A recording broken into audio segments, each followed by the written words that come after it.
Hello students, मेरा नाम पवन यादव है और मैं पिछले 10 सालों से फिज़िक्स पढ़ा रहा हूँ। अपनी सीरीज़ में मैं 12th की फ़िज़िक्स कवर कर रहा हूँ और इससे पहले हम charges, Coulomb's law, vector form, Coulomb's law already देख चुके हैं।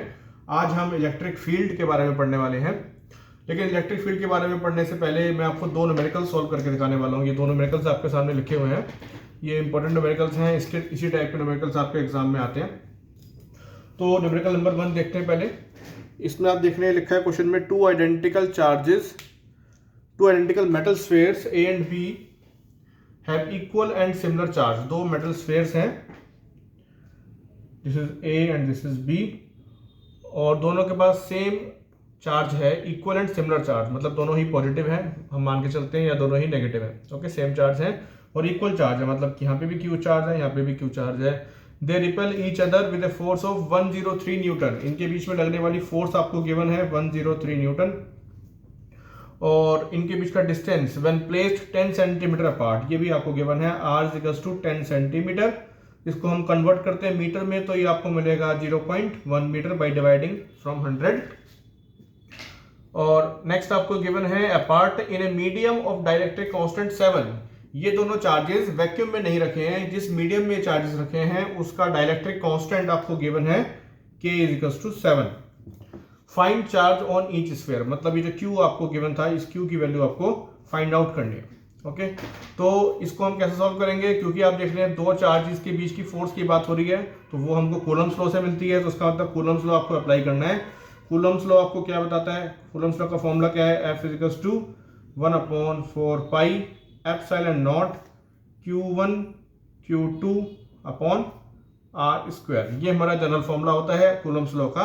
यहाँ पर हम देख रहे हैं, क्योंकि यहाँ पर वैक्यूम नहीं है, यहाँ पर मीडियम की बात हो रही है, इनके बीच में मीडियम है जिसका डायरेक्ट्रिक कांस्टेंट आपको 7 गिवन है।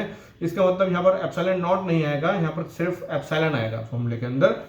तो इसको सॉल्व करते हैं हम आगे। F इक्वल्स टू, हमने कूलम्ब्स लॉ जो मैंने आपको पढ़ाया था, तो मैंने आपको बताया था कि epsilon upon epsilon naught is equals to epsilon R is equals to K होता है, और यही के होता है आपका डाइलेक्ट्रिक कांस्टेंट। ये रिलेशन होता है डाइलेक्ट्रिक कांस्टेंट का परमिटिविटी के साथ। तो यहाँ पर हम देख रहे हैं हमारे फॉर्मूले के अंदर आ रहा है एप्सिलॉन या एप्सिलॉन, और हमको गिवन क्या है, हमको गिवन है के।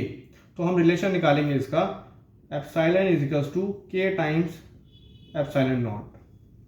ये रिलेशन अपना हम यहाँ पर पुट करते हैं। तो F इज इक्वल्स टू हमको मिल जाएगा 1/4 पाई, एप्सिलॉन की जगह आ जाएगा के टाइम्स, के को बाहर लिख लेते हैं, एप्सिलॉन नॉट, और Q1 Q2 दोनों चार्जेस हमारे सेम है, तो ये हो जाएगा Q square upon R square. अब इसको सॉल्व करते हैं, वैल्यू पुट करते हैं। ये आपको 103 गिवन है फोर्स, 1/4 पाई एप्सिलॉन नॉट की वैल्यू हमको पता है 9 × 10⁹ होती है, और K की वैल्यू आपको 7 गिवन है, into Q square upon R की वैल्यू 0.1 मीटर, इसका स्क्वायर करेंगे तो 0.01 आ जाएगा।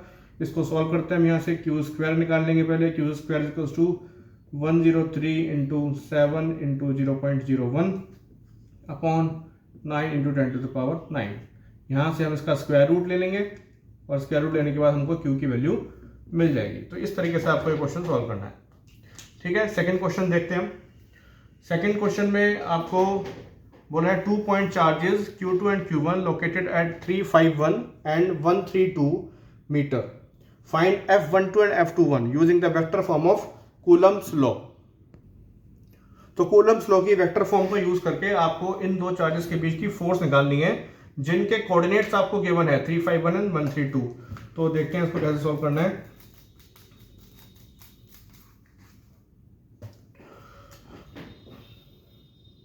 ये दो चार्जेस हो गए, this is Q1, this is Q2, दोनों की वैल्यू हमको पता है, और कोऑर्डिनेट्स हमको गिवन है। Q1 के कोऑर्डिनेट्स हैं लोकेटेड 351 132, एंड Q2 के कोऑर्डिनेट्स हैं 351। Okay, this is R1, this is R2। तो हम पोजीशन वेक्टर्स लिख लेते हैं पहले। R1 जो पोजीशन वेक्टर बनेगा हमारा 132 कोऑर्डिनेट्स हैं, तो इसके हिसाब से आ जाएगा I cap plus 3J cap plus 2K cap, और R2 पोजीशन वेक्टर आ जाएगा 3I cap plus 5J cap plus K cap. ये दोनों के पोजीशन वेक्टर्स हमने लिख लिए।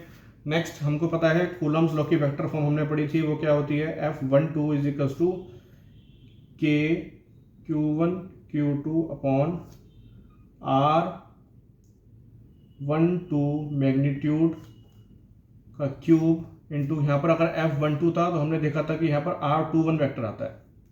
ऑलरेडी हम देख चुके हैं कूलम्स लॉ की वेक्टर फॉर्म में। अगर आपने वो वीडियो नहीं देखी है तो आप मेरे प्लेलिस्ट में जाकर देख सकते हैं। और R21 वेक्टर अगर हम लिखना चाहें तो R21 वेक्टर होगा R1 vector minus R2 vector. तो हम पहले R21 वेक्टर निकाल लेते हैं। R21 वेक्टर आएगा R1 vector minus R2 vector. R1 vector ये है, R2 वेक्टर ये है, दोनों को माइनस करते हैं हम। तो आई कैप माइनस 3 आई कैप, ये हो जाएगा minus 2 I cap, this is minus 2 J cap and this is plus K cap. ये हमारा R1 माइनस R2 या R21 वेक्टर आ जाएगा। इसकी वैल्यू हम यहाँ पुट करेंगे। K की value 9 into 10 to the power 9, Q1 Q2 की वैल्यू हमको गिवन है ऑलरेडी, इनको मल्टीप्लाई कर लेते हैं सीधा। 3 into 5 into 10 to the power minus 6 into 10 to the power minus 6 हो जाएगा 10 to the power minus 12 into this is vector की वैल्यू पुट करते हैं minus 2 I cap minus 2 J cap plus K cap upon में R12 vector के magnitude का cube करना है हमको। तो R12 वेक्टर या R21 वेक्टर दोनों का मैग्नीट्यूड सेम ही होगा। तो हम R21 वेक्टर का मैग्नीट्यूड अगर निकालें, इसी का मैग्नीट्यूड हम निकालते हैं R21 का मैग्नीट्यूड। तो ये कैसे निकालते हैं मैग्नीट्यूड? आई के कोफिशिएंट का स्क्वायर मतलब -2 का स्क्वायर करेंगे 4, यहाँ पे भी स्क्वायर करेंगे 4, यहाँ पर स्क्वायर करेंगे 1 का, तो ये 1 ही आ जाएगा और ये आएगा √9 मतलब ये 3 आ गया आपका। तो यहाँ पर 3 का क्यूब हमको करना है, तो 3 का क्यूब हो गया 27। तो इसको हम सॉल्व कर लेंगे। 9 3 जा 27, ये कैंसिल हो गया आपका और ये आपका बचा 5 into 10 to the power minus 3 and bracket में ये वेक्टर प्लस के कैप। तो ये आपका आंसर आ गया है F12 का। ऐसे ही अगर आपको F21 निकालना है तो आंसर आपको यही आएगा, बस साइन उसका चेंज हो जाएगा क्योंकि हमको पता है अगर हमको F21 निकालना है तो यहाँ पर आपका R12 वेक्टर आएगा जिसका साइन इस R21 वेक्टर के अपोजिट होगा। ओके, आंसर यही आएगा, बस यहाँ पर आपका ये प्लस हो जाएगा, ये प्लस हो जाएगा और ये माइनस हो जाएगा, साइन अपोजिट हो जाएंगे। तो ये दो न्यूमेरिकल हमने देखे जो कि काफ़ी इंपॉर्टेंट न्यूमेरिकल्स हैं। अब हम चलते हैं आगे, हमको पढ़ना है आज इलेक्ट्रिक फील्ड।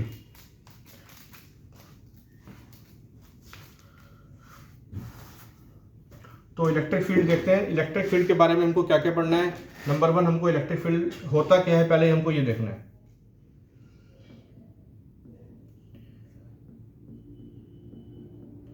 इलेक्ट्रिक फील्ड होता क्या है? तो इलेक्ट्रिक फील्ड को हम ऐसे समझते हैं कि जैसे मान लीजिए कोई चार्ज है, कोई पॉजिटिव चार्ज है Q1, तो अगर आपको पता है इसके पास कोई दूसरा चार्ज लाया जाएगा, पॉजिटिव चार्ज अगर लाया जाएगा तो इनके बीच में रिपल्शन होगा।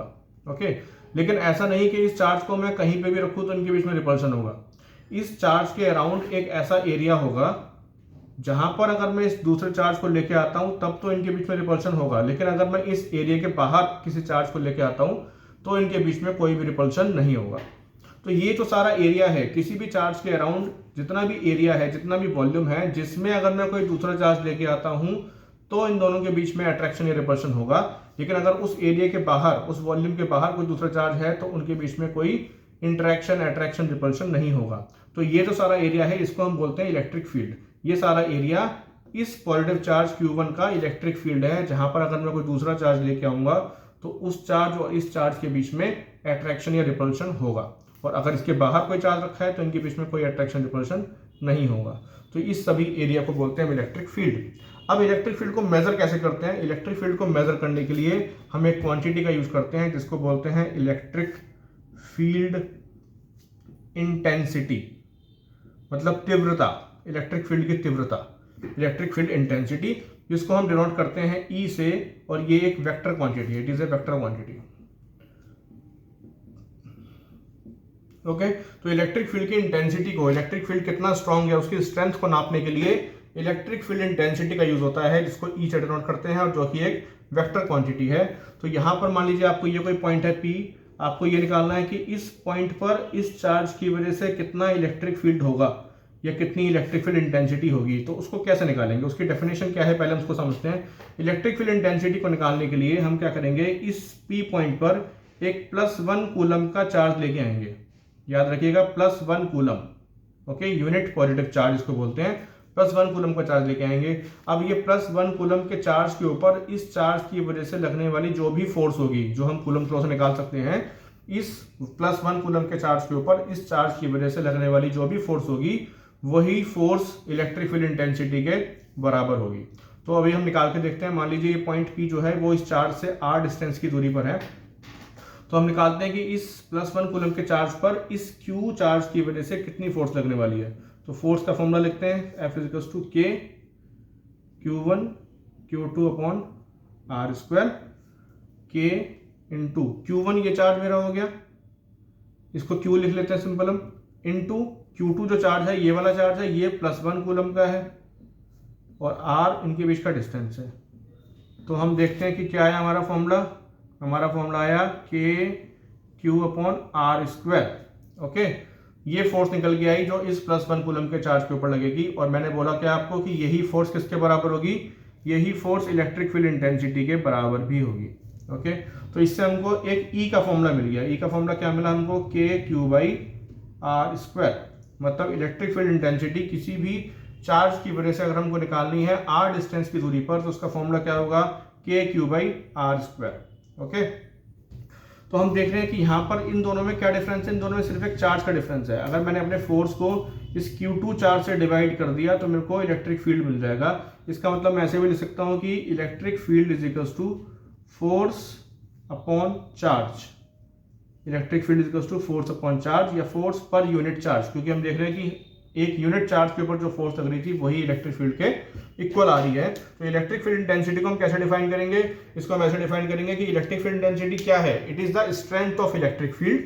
और इसको हम कैसे मेजर करते हैं, it is defined as the force experienced by a unit positive charge. It is defined as the force experienced by a unit positive charge. Okay, तो ये इलेक्ट्रिक फील्ड इंटेंसिटी की डेफिनेशन हो गई और फॉर्मूला मैंने आपको निकाल के बताया, KQ अपॉन r² इसका फॉर्मूला हो गया। ओके, ये एक वेक्टर क्वांटिटी है। डायरेक्शन क्या होती है वो हम अभी आगे देखते हैं। इसकी यूनिट क्या होगा, इसका unit of electric field intensity हम देखते हैं यहाँ से। फोर्स का यूनिट क्या होता है, न्यूटन, और Q चार्ज का यूनिट क्या होता है, कूलम। तो इलेक्ट्रिक फील्ड इंटेंसिटी का यूनिट क्या बन गया, न्यूटन पर कूलम, या इसको ऐसे लिख सकते हैं NC-1 न्यूटन पर कूलम इसका यूनिट हो गया। ओके, तो ये हमारा हुआ इलेक्ट्रिक फील्ड और इलेक्ट्रिक फील्ड इंटेंसिटी मैंने आपको बताया। आगे हम देखते हैं इलेक्ट्रिक फील्ड को कैसे रिप्रेजेंट करते हैं हम।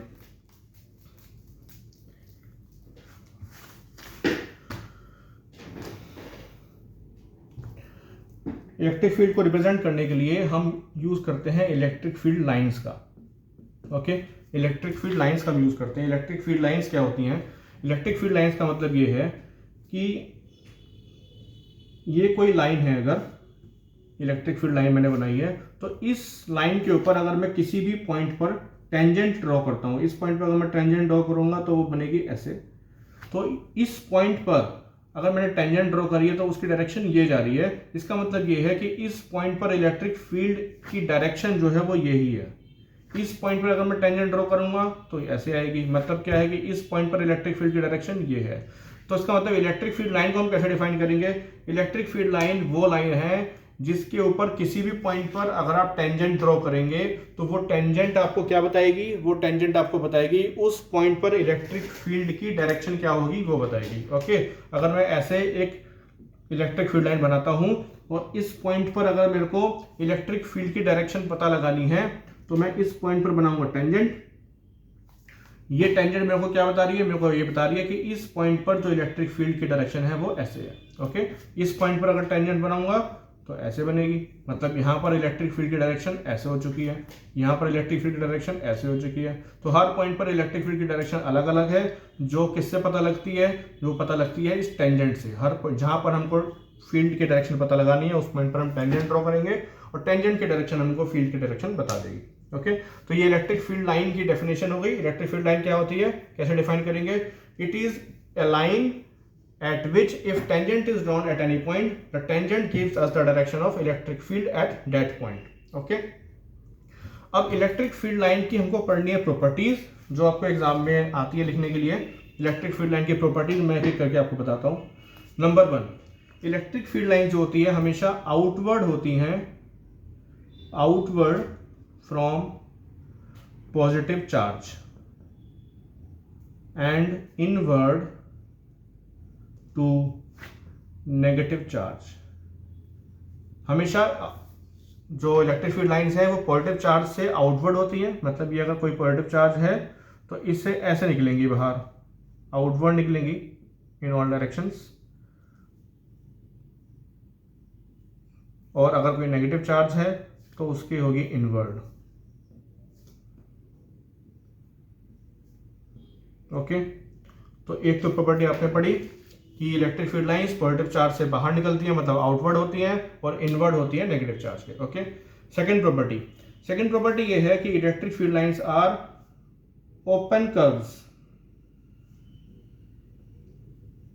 Electric field lines are open curves. Open curves का मतलब ये है कि अगर ये एक पॉजिटिव चार्ज है यहाँ पर और यहाँ पर एक नेगेटिव चार्ज है तो क्या होगा, तो पॉजिटिव चार्ज से इलेक्ट्रिक फील्ड लाइंस बाहर निकल रही होंगी और नेगेटिव चार्ज के अंदर एंटर कर रही होंगी, क्योंकि अभी हमने देखा कि नेगेटिव चार्ज में एंटर करती हैं, पॉजिटिव चार्ज से बाहर निकलती हैं। ऐसे यहाँ से भी ऐसी जाएगी। तो हम एक चीज देख रहे हैं कि इलेक्ट्रिक फील्ड लाइन ऐसे जा रही है और वापस ऐसे नहीं आ रही है, यहाँ से गई और यहाँ से भी ऐसे ही गई, ये घूम के ऐसे पूरा सर्कल कंप्लीट नहीं कर रही है, इसलिए इसको हम बोलते हैं open curves. Electric field lines कैसी होती है, ओपन कर्व्स होते हैं। ओपन कर्व्स हम आगे आप पढ़ेंगे magnetic field lines. Magnetic field lines जो होती हैं वो क्लोज कर्व्स होती हैं।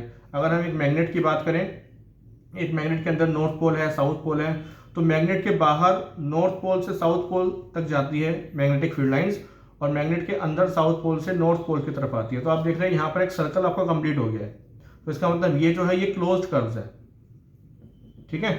लेकिन इलेक्ट्रिक फील्ड लाइंस कैसे कर्व्स हैं, ये ओपन कर्व्स हैं। तो सेकंड प्रॉपर्टी हो गई electric field lines are open curves. Number three property है crowding. Crowding of lines represent strong field. इसका मतलब क्या है कि क्राउडिंग जहां पर होगी, जहां पर इलेक्ट्रिक फील्ड लाइंस पास होंगी, जहां पर उनकी भीड़ होगी, क्राउड का मतलब भीड़ होता है, तो जहां पर इलेक्ट्रिक फील्ड लाइंस ज्यादा पास होंगी वहां पर इसका मतलब स्ट्रॉन्ग फील्ड है। जैसे कि अगर मैं यहां पर इलेक्ट्रिक फील्ड लाइन बनाता हूं, तो यहां पर आप देख रहे हैं इलेक्ट्रिक फील्ड लाइन पास है, मतलब यहां पर फील्ड कैसा है, स्ट्रॉन्ग है, और यहां पर फील्ड कैसा है, वीक है, क्योंकि इनके बीच का डिस्टेंस जो है वो बढ़ चुका है। यहाँ पर अब क्राउडिंग कुछ कम हो चुकी है, ठीक है। इसको हम ऐसे भी समझ सकते हैं कि अगर मान लीजिए ये कोई पॉजिटिव चार्ज है तो इससे इलेक्ट्रिक फील्ड लाइंस ऐसे निकल रही होंगी। अभी हमने पीछे इलेक्ट्रिक फील्ड का फॉर्मूला देखा था, क्या आया था, वो फॉर्मूला था हमारे पास KQ/R²। ओके, तो यहाँ से हमको पता लग रहा है कि E जो है वो इनवर्सली प्रोपोर्शनल टू R² है। मतलब अगर R की वैल्यू बढ़ेगी, जैसे जैसे हम चार्ज से दूर जाएंगे वैसे वैसे इलेक्ट्रिक फील्ड कम होता जाएगा। ओके, और यहाँ पे भी हम वही देख रहे हैं। यहाँ पर हम देखते हैं अगर चार्ज के पास है तो चार्ज के पास इलेक्ट्रिक फील्ड लाइंस भी पास है, यहाँ पर क्राउडिंग ज़्यादा है, और यहाँ पर अगर हम देखते हैं तो यहाँ क्राउडिंग कम हो गई है। इसका मतलब फील्ड से हम दूर गए, तो दूर जाने पे R बढ़ा, R बढ़ने से इलेक्ट्रिक फील्ड कम होना चाहिए, जो कि हमको क्राउडिंग से भी पता लग रहा है। यहाँ पर क्राउडिंग कम हो गई है, यहाँ पर क्राउडिंग ज़्यादा है, तो यहाँ पर फील्ड कम है और यहाँ पर फील्ड ज़्यादा है। ओके, तो नेक्स्ट प्रॉपर्टी, 3 प्रॉपर्टीज मैंने आपको बताई, आगे देखते हैं प्रॉपर्टीज।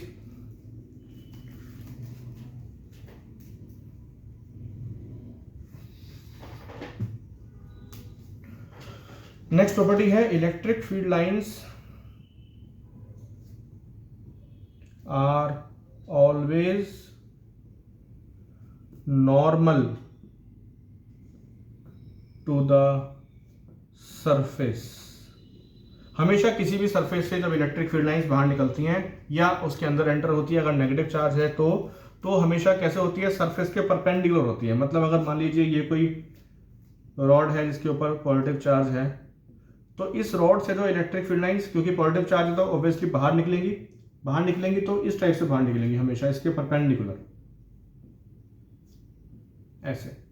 कोई भी इलेक्ट्रिक फील्ड लाइन ऐसे बाहर नहीं जाएगी, ये परपेंडिकुलर नहीं हो, यहाँ पर कुछ एंगल बन रहा है आपका। ओके, तो ये ऐसे कभी नहीं होगा, हमेशा electric field lines perpendicularly enter करती है और परपेंडिकुलरली बाहर निकलती है। ये आपकी नेक्स्ट प्रॉपर्टी हो गई इलेक्ट्रिक फील्ड लाइंस की। और सबसे इंपॉर्टेंट प्रॉपर्टी एक और हम पढ़ने जा रहे हैं, 5th property, no two electric field lines intersect each other. मतलब क्या है, कभी भी दो इलेक्ट्रिक फील्ड लाइंस एक दूसरे को इंटरसेक्ट नहीं करती। जब इंटरसेक्ट नहीं करेगी इसका मतलब वो कैसी होंगी, वो होंगी पैरेलल। ओके, तो अगर ये एक इलेक्ट्रिक फील्ड लाइन तो दूसरी इलेक्ट्रिक फील्ड लाइन इसके पैरेलल चलेगी ऐसे। कभी भी दो इलेक्ट्रिक फील्ड लाइन एक दूसरे को इंटरसेक्ट नहीं करती। ऐसा क्यों नहीं होता, एग्जाम में ये भी पूछा जाता है कि ऐसा क्यों नहीं होता, क्यों नहीं कर सकती। तो उसका रीजन क्या है, अगर मान लीजिए दो फील्ड लाइन एक दूसरे को इंटरसेक्ट करती हैं ऐसे, तो ये जो पॉइंट ऑफ इंटरसेक्शन है, अगर मैं यहाँ पर टेंजेंट ड्रॉ करता हूँ, या मेरे को अगर इस पॉइंट पर इलेक्ट्रिक फील्ड की डायरेक्शन पता लगानी है, तो इलेक्ट्रिक फील्ड की डायरेक्शन हम कैसे पता लगाते हैं, टेंजेंट से पता लगाते हैं। तो मेरे को इस पॉइंट पर टेंजेंट ड्रॉ करनी पड़ेगी, जो बनेगी ऐसे इस वाली लाइन के लिए, और इस वाली लाइन के लिए टेंजेंट बनेगी ऐसे।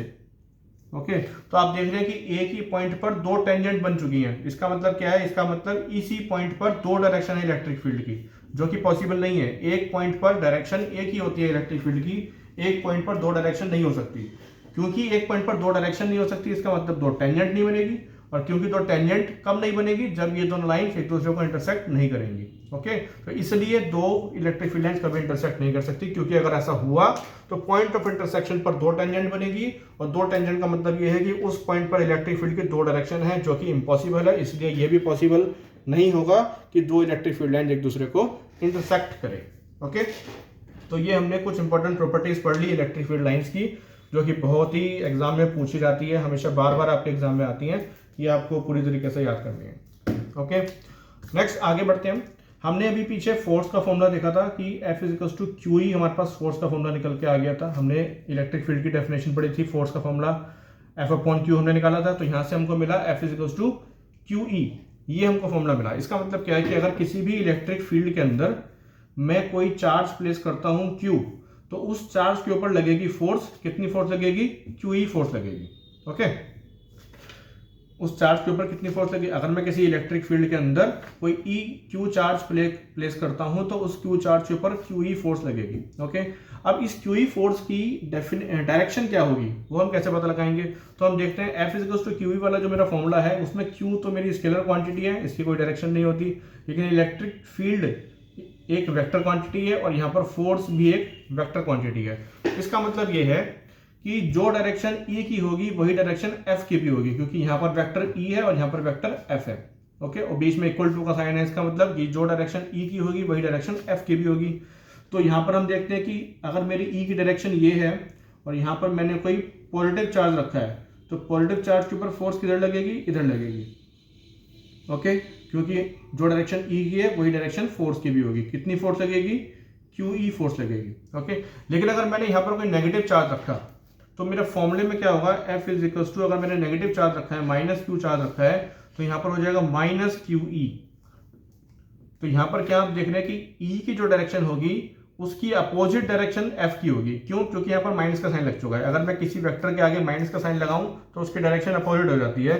इसलिए E की जो डायरेक्शन होगी और उसकी अपोजिट डायरेक्शन F की होगी, क्योंकि यहाँ पर माइनस का साइन है। इसका मतलब ये है कि अगर ये कोई इलेक्ट्रिक फील्ड है E, जिसमें मैंने कोई माइनस Q चार्ज प्लेस करा है, नेगेटिव चार्ज प्लेस करा है, तो इसके ऊपर फोर्स लगेगी अपोजिट डायरेक्शन में ऐसे, और फोर्स की वैल्यू कितनी होगी, वो Q ही होगी। ओके, तो फोर्स की वैल्यू तो Q ही है, लेकिन डायरेक्शन आप देख रहे हैं, अगर पॉजिटिव चार्ज है तो फील्ड की डायरेक्शन में ही फोर्स लगती है, अगर नेगेटिव चार्ज है तो फील्ड की डायरेक्शन के अपोजिट डायरेक्शन में फोर्स लगती है। ओके, तो ये हमने इलेक्ट्रिक फील्ड के बारे में कुछ इंपॉर्टेंट चीजें पढ़ी। अपनी नेक्स्ट वीडियो में हम आपको डाइपोल के बारे में बताएंगे, इलेक्ट्रिक डाइपोल क्या होता है और उसकी वजह से इलेक्ट्रिक फील्ड निकालेंगे, और आगे कंटिन्यू करेंगे अपना लेक्चर को। अभी तक के लिए इतना ही पढ़ते हैं हम इस वीडियो में। अगर आपको इसमें कोई डाउट है तो आप मेरे को कमेंट सेक्शन में पूछ सकते हैं। और जैसे कि आपको पहले भी बताया गया था कि हमारा एक टेलीग्राम चैनल भी है द क्लियर फिजिक्स के नाम से, जिसको आप ज्वाइन कर सकते हैं, जिसमें आपको फ्री ऑफ कॉस्ट सभी नोट्स, असाइनमेंट्स और क्वेश्चन पेपर्स दिए जाएंगे, और आप उसको सॉल्व करके हमको बता सकते हैं, जिसमें आपको कुछ भी कॉस्ट देने की जरूरत नहीं है। और इसके आगे हम कंटिन्यू करेंगे अपने नेक्स्ट वीडियो में। इस वीडियो को लाइक करें, अगर आपको चैनल पर नए हैं तो सब्सक्राइब करें चैनल को, और शेयर करें वीडियो को ज़्यादा से ज़्यादा। Thank you, thanks a lot.